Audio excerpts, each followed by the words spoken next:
For 50 galactic cycles, the seat marked Terran Federation had gathered nothing but dust and derision. It sat in the far back of the Grand Conclave on Zenith Prime, a mute testament to a species that apparently lacked the courtesy to engage with the wider universe. To the High Council, composed of the luminous Aethelgard, the cybernetic Krell, and the aquatic Oceani, humanity was a joke, a footnote, a primitive civilization that had stumbled upon faster-than-light travel, taken one look at the complex bureaucracy of galactic politics, and then slammed the door shut. Every year, the invites were sent. Every year, the automated response was the same. The Terran Federation acknowledges receipt. We are currently occupied. Please stand by. Occupied, High Counselor Zilf of the Aethelgard scoffed, his bioluminescent skin flashing a shade of amused violet. He gestured a slender, four-fingered hand toward the empty chair. Doing what? Still warring over resources? Painting caves? It is an insult to the Pax Galactica that we hold the seat open at all. I move to revoke their membership. If they cannot be bothered to attend the summit, they do not deserve the protection of the Council. A murmur of agreement rippled through the amphitheater. The Krell representative clicked its mandibles in binary assent, the sound amplifying through the translation matrix. It was a comfortable afternoon on Zenith Prime. The binary suns was setting, casting long golden shadows across the polished obsidian floors. The greatest minds of 1,000 worlds were gathered to discuss trade tariffs and hyperlane zoning rights. Peace had made them soft. Peace had made them arrogant. And peace was about to die.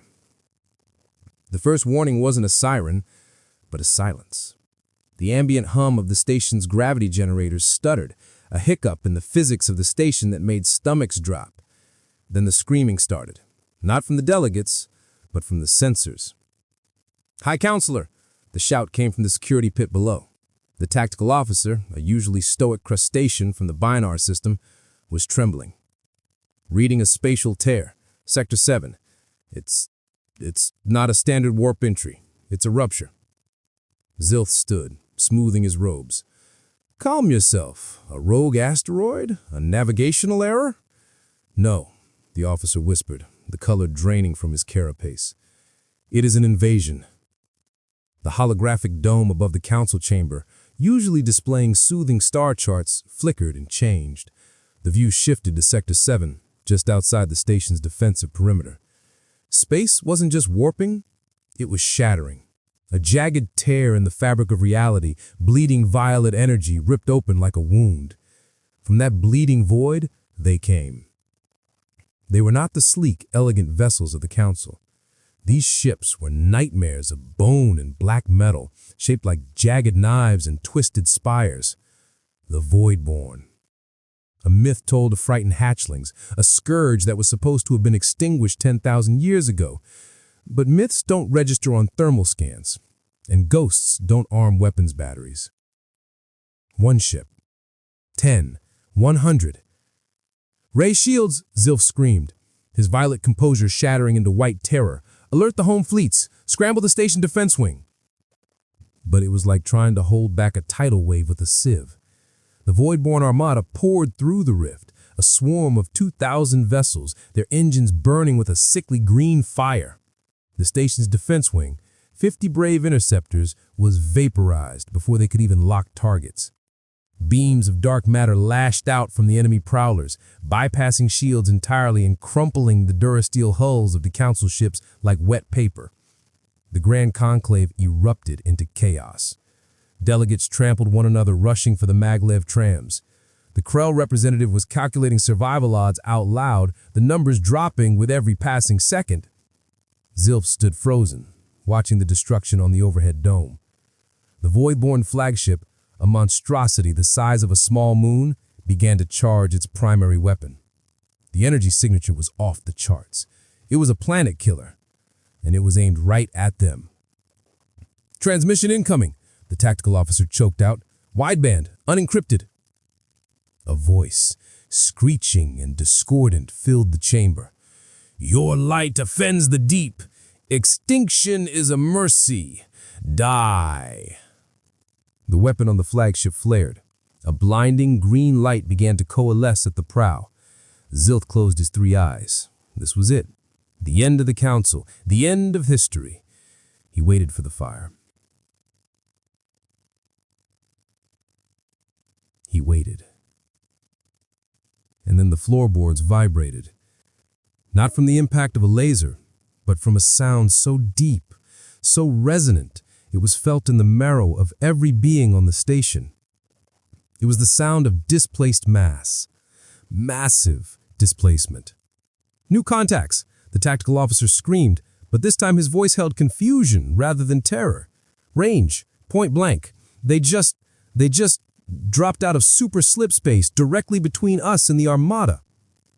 Zilth opened his eyes. Space had torn open again, but this was different. This wasn't a wound. This was a door being kicked down. The geometry of the arrival was brutal, precise, and unapologetically violent. Emerging from the distortion were blocks, not elegant curves, not biological weaves, but hard, angular, brutalist blocks of gray titanium and tungsten. They were scarred, ugly, and absolutely massive. The lead ship was a flying brick, the size of a city, bristling with kinetic railguns, missile pods, and armor plating so thick it had its own gravitational pull. Painted on white on the side of the lead dreadnought, stark against the gray hull, were glyphs the translation matrix struggled with for a microsecond before resolving T.F.S, Unbreakable. Identify, Zilf gasped. Transponder codes match the... He paused, disbelief washing over his faces. It is the Terran Federation. It's the humans. 2,000 vessels. The count matched the Voidborn almost 1-to-1, but where the Voidborn were jagged and chaotic, the human fleet was a wall of disciplined steel. They didn't maneuver with the grace of the Aethelgard or the speed of the Krell. They moved with the inexorable momentum of a glacier. The Voidborn flagship fired its planet-killer beam. The green lance of death crossed the distance in a heartbeat, striking the Unbreakable dead center. The Council held its breath. The smoke cleared. The Unbreakable drifted slightly to port. The armor was scorched, glowing cherry red in a 10-meter circle, but the hull was intact. No shields. They hadn't used shields. They had just taken a hit capable of cracking a continental plate and tanked it with nothing but physical armor and structural integrity. A new voice cut through the comms. It was heavy, tired, and sounded like gravel crunching under heavy boots. It spoke standard Galactic, but with a thick, flat accent. "This is Admiral Vance of the Terran First Fleet," the voice rumbled. "Sorry we're late to the party. We were busy upgrading the neighborhood watch." On the view screen, the kinetic batteries of the Unbreakable, cannons the size of skyscrapers, began to rotate. "We've been tracking these Voidborn signatures for 50 years. That's why we missed your meetings. We were building this. All units, free fire." The human response was not a laser show. It was physics weaponized. Thousands of railguns fired simultaneously. Slugs of tungsten, accelerated to a fraction of the speed of light, slammed into the Voidborn fleet. There were no shields in the known universe that could stop kinetic impact of that magnitude. The elegant, terrifying Voidborn ships didn't explode, they shattered. They were torn apart by sheer brute force. The Unbreakable accelerated, venting coolant into the void, creating a cloud of shimmering crystals around it as it physically rammed, a Voidborn cruiser, shearing it in half. Inside the council chamber, silence reigned. They weren't watching a battle, they were watching an execution. The species they had mocked for playing with rocks had turned those rocks into bullets and brought enough to kill God. As the human fleet advanced, pushing the Voidborn back toward their rift, Admiral Vance's voice keyed up again. "Ambassador Zilf, I see you're still in the chair. Mind keeping it warm for us? We have a lot of paperwork to file after we turn this armada into scrap metal." The transmission cut. leaving the council chamber in a heavy, ringing silence, broken only by the dull thuds of kinetic impacts reverberating through the station's hull. On the screen, the massacre continued. It was a dismantling, methodical and industrial. The Terran ships didn't dance, they brawled. Frigates hooked onto Voidborn destroyers with magnetic grapples, dragging them into the firing lines of the larger dreadnoughts. Fighters, shaped like arrowheads and moving at speeds that should have liquefied their pilots, weaved through the chaotic green fire, dropping payloads that detonated with the blinding white light of nuclear fury. High Counselor Xylth watched a Voidborn cruiser attempt to cloak, a tactic that had baffled the Aethelgard fleets for centuries. The Terran response was almost insulting in its simplicity. A nearby human destroyer simply flooded the area with flak, millions of tungsten shards creating a cloud of shrapnel that rendered the cloak useless as the invisible ship sparked and shimmered upon impact. Once revealed, it was gutted by a railgun round that punched through the stern and exited the bow, venting the alien crew into the cold dark. "They are barbaric," the Oceani representative bubbled, though the translation matrix caught the tremor of awe in the aquatic voice. "They fight like cornered beasts." "No," the Krell tactician corrected, its optical sensors whirring as it processed the battle data. "Look at the targeting algorithms. They aren't aiming for energy signatures. They are targeting structural weak points, engines, life support. They are deconstructing the enemy." Within an hour, the Voidborn armada was reduced to drifting debris. The rift in Sector 7 pulsated erratically, the violet energy destabilizing. The Unbreakable turned its massive prow toward the tear. "All hands, brace for recoil," Vance's voice crackled over the open channel again. From the ventral hull of the human flagship, a device was deployed. It wasn't a missile. It looked more like a massive cylindrical anchor. It drifted toward the rift, ignoring the gravitational shear that would have crushed a lesser vessel.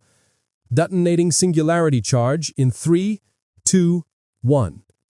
The explosion wasn't fire, it was shadow. The device imploded, creating a momentary, localized black hole that swallowed the rift, the remaining Voidborn energy, and a fair amount of nearby space dust.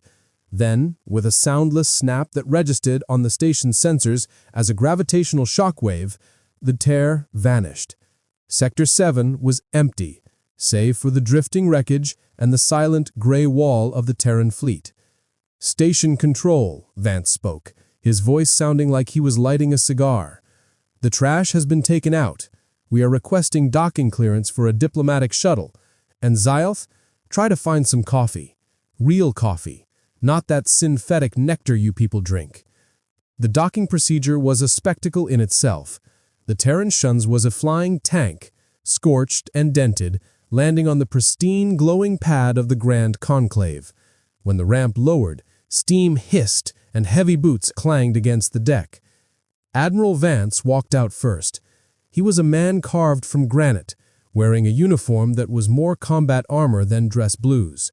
A scar ran from his jaw to his ear, and his eyes were the color of cold steel. Flanking him were two soldiers in power armor so bulky they looked like walking bulkheads, their faceplates opaque and ominous. They carried rifles that looked like they could punch holes in a tank. The council guards, slender, elegant beings with energy staffs, stepped back nervously. This was not a delegation. It was an occupation force walking with a diplomatic cadence. Vance marched straight into the council chamber, the doors sliding open to admit him. He didn't bow. He didn't perform the ritual greeting of the 7 stars. He walked to the center of the room, looked at the empty Terran seat in the back, then looked at Xylth. "A bit dusty," Vance grunted, gesturing to the seat. "But I suppose we haven't given you much reason to clean it." Xylth found his voice, though it lacked its usual imperious tone. "Admiral Vance, the Council expresses its gratitude. We were unprepared." "Unprepared?" Vance laughed, a dry barking sound. "You were asleep at the wheel, Counselor. We've been screaming into the void for 50 years trying to get someone to listen to the telemetry we were picking up from the Outer Rim. You sent us automated responses about proper formatting for intergalactic memos. The Admiral reached into a pouch on his belt and pulled out a physical data slate, an archaic, rugged device, and tossed it onto the central podium. It clattered loudly, a harsh noise in the acoustic perfection of the chamber. "That is the intel we've gathered since we went dark," Vance said, his voice dropping an octave, becoming deadly serious. "The Voidborn aren't just raiders. They are a scout force, a vanguard. They test defenses. They look for soft spots. And congratulations, gentlemen, you just proved that the Galactic Council is the softest spot in the Milky Way." The Krell representative skittered forward. "Scouts? 2,000 vessels. A scout force. That is statistically improbable. The resource expenditure alone." "Resources," Vance interrupted, stepping closer to the insectoid alien, looming over him. "You think they care about resources? They strip mine stars, Bugman. We've seen them turn entire solar systems into fuel for their fleets. We lost 3 colonies in the Proxima sector before we figured out how to kill them. 3 colonies. 2 billion people. That was the price of the armor plating on the Unbreakable. We learned to build ships that don't break because we couldn't afford to lose any more souls. While you were debating trade tariffs on luxury textiles, Earth turned itself into a foundry. We hollowed out our moon to build shipyards. We drafted every able-bodied man and woman into the defense force. We stopped being a civilization of artists and philosophers and became a species of soldiers because we knew they were coming, and we knew you wouldn't be ready." Zylde felt a chill that had nothing to do with the station's life support. You militarized your entire species? To protect us?" "To protect us, Counselor. You just happened to be in the way. But now that we're here, the rules change. The Terran Federation is taking its seat, but we are not sitting in the back anymore." Vance motioned to his guards. One of them stepped forward and effortlessly shoved the heavy obsidian table of the Oceani delegate aside, clearing a space at the very front of the inner circle. Vance grabbed a chair, a simple metal folding chair he had apparently brought with him, and set it down with a clang. He sat, sprawling comfortably, his armored boots resting on the polished floor. "The Voidborn will be back," Vance said, scanning the terrified faces of the galaxy's elite.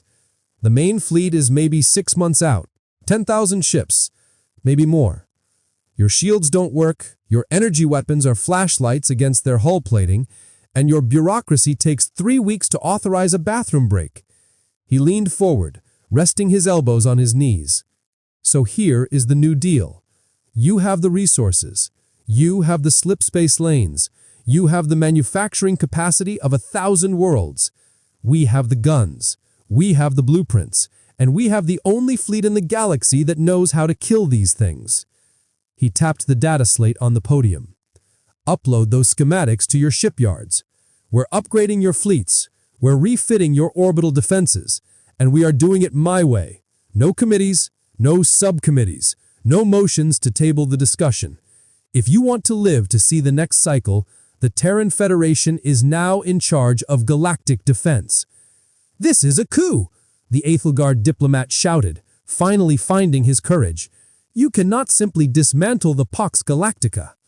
"The Pax Galactica is already dead," Vance said softly. "It died the moment those rifts opened. The only question is whether you want to die with it or if you want to survive in the new world we are about to build." He looked around the room, meeting the gaze of every High Counselor. "Earth is done being ignored. We held the line alone in the dark for 50 years. Now we're bringing the fight into the light. So who wants to be the first to sign up for the Terran Defense Initiative? Or should I just take my fleet and go home? I'm sure the Voidborn will appreciate the appetizer you all present before they get to the main course." The silence that followed was heavy, suffocating. The Krell representative looked at the data slate, then at Vance, and then slowly clicked its mandibles in a rhythm that the translation matrix interpreted as a sigh. The Krell hegemony accepts the Terran proposal. Survival is the primary directive. One by one, the other delegates looked at the destruction on the screens, then at the scarred human admiral sitting in his folding chair. Even Zoff, whose pride was as vast as the Aethelgard Empire itself, lowered his head in a gesture of submission that had not been seen in a millennium. "The Aethelgard fleets await your command, Admiral. We place our trust in your methods." The next 6 months were not a time of peace. They were a crucible. The aesthetic beauty of the galaxy was stripped away, replaced by the brutal efficiency of war. The elegant crystalline shipyards of the Aethelgard were retrofitted with massive, ugly industrial smelters.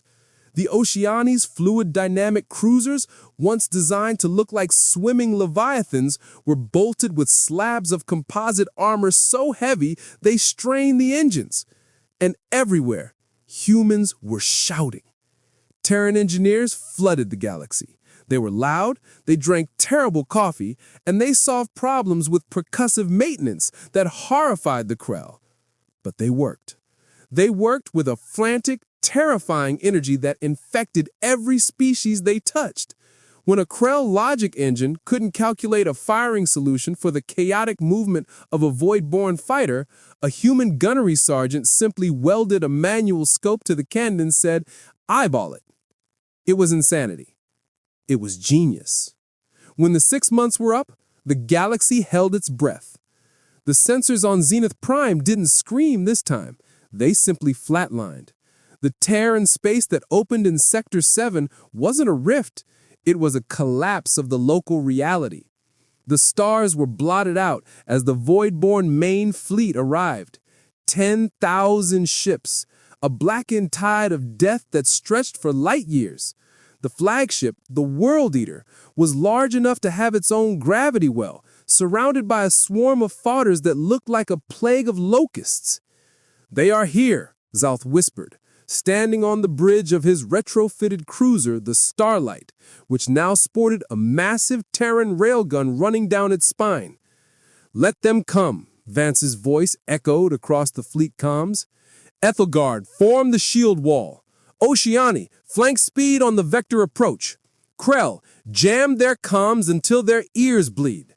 Terran First Fleet, we take the center." The battle that followed was not recorded as a tactical engagement. It was recorded as a cataclysm. The Voidborn expected fear. They expected a disjointed coalition of frightened diplomats. Instead, they slammed into a wall of hate. The Aethelgard ships, usually fragile, held the line with Terran-reinforced overlapping shields, absorbing punishment that should have vaporized them. The Oceani, moving with a predatory aggression they had learned from Earth's submarine captains, crippled the Voidborn engines with depth-charge torpedoes. And in the center, the Terran Federation unleashed hell. The Unbreakable and her sister ships didn't just fire, they saturated the void with metal. It was a storm of tungsten and depleted uranium. When the Voidborn tried to retreat, the Krell shut down their navigation systems with a cyber attack so vicious it caused their reactor cores to melt down. But the World Eater was still coming.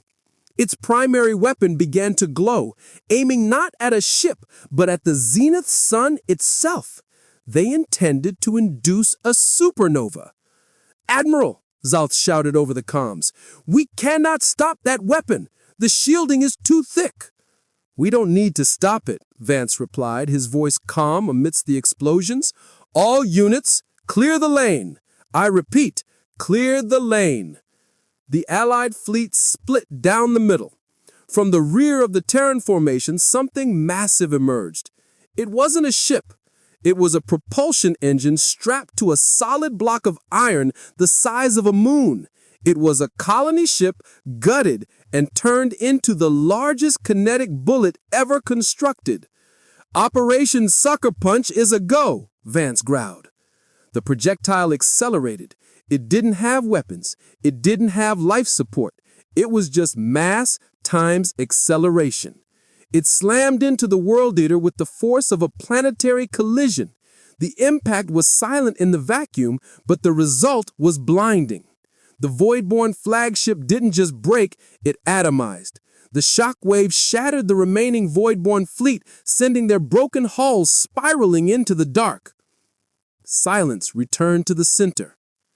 Days later, back in the Grand Conclave, the atmosphere was different. The air smelled of ozone and burnt circuitry, but also of victory. The table arrangements had changed. The hierarchy of the galaxy had been rewritten in fire and blood. Zal stood at the podium. The threat is neutralized. The Voidborn have fled back to the dark. We have survived. He looked toward the front of the room. Admiral Vance wasn't sitting in the center. He was standing by the window, looking out at the repair crews welding the station back together. He turned slowly, his face weary, but his eyes still burning with that terrifying human resolve. "You didn't just survive," Vance corrected, walking over to the Terran seat, which was still a metal folding chair, now permanently bolted to the floor at the head of the table. "You learned how to fight. You learned that peace isn't a natural state. It's a privilege you have to earn every single day." He rested his hand on the back of the chair. "The Terran Defense Initiative is now in permanent session. We'll keep the guns warm. We'll keep the watch. You go back to your art and your philosophy and your trade deals. Build your beautiful worlds. Write your songs." Vance looked at the camera, breaking the fourth wall, staring directly into the soul of every being watching the broadcast across the galaxy. "But remember this," the human admiral said, his voice low and dangerous. "When the dark comes back, and it will come back, don't look for a hero. Don't look for a diplomat. Look for the humans. Because while you sleep under the blanket of peace we provide, we will be standing in the cold, in the dark, killing the monsters, so you don't have to." He sat down, the metal chair creaking under the weight of his armor. "Now," Vance said, pulling a fresh cigar from his pocket, "next item on the agenda. Who has the coffee?"